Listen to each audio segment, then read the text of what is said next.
ELT with সবুজ channel এবং উপজেলা পাবলিক কলেজ সহাল থেকে সকলকে জানাচ্ছি স্বাগতম। আসসালামু আলাইকুম রহমতুল্লাহি বারাকাতুহ।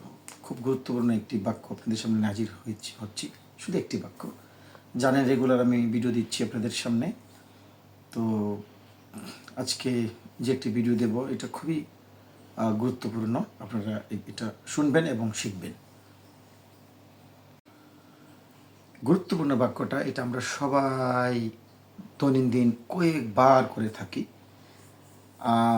খাবারের আগে হাতগুলো ধুয়ে নেন। এটা কিন্তু বলি, এই খাবারের আগে, খাবারটা খাওয়ানোর আগে হাতটা ধুয়ে নাও।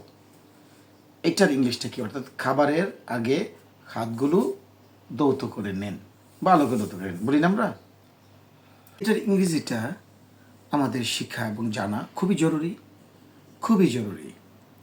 আমি বলে ফেলি, খাবারের আগে হাতগুলো ধৌত করে নেন মানে ধুয়ে নেন। Wash your hands before eating. দেখছেন, wash your hands before eating. এটা আমাদের জানা অনেক দরকার না? অর্থাৎ এর অর্থ কি? ওয়াশ ইউর হ্যান্ডস, হাতগুলো ধৌত করেন বিফোর ইটিং, খাবার আগে। অর্থাৎ খাবারের আগে আপনার হাতগুলো ভালোভাবে ধৌত করে নেন। প্রিয় দর্শক, শিখে ফেলেছেন, ওইটা সুন্দর করে শিখবেন এবং আপনারা বারে বারে বলবেন এবং আরেকজনকে শেখার জন্য আমার চ্যানেলটা শেয়ার করবেন, কমেন্ট করবেন, কিছু লাইক করবেন, ইত্যাদি ইত্যাদি করবেন। ভালো থাকেন সবাই।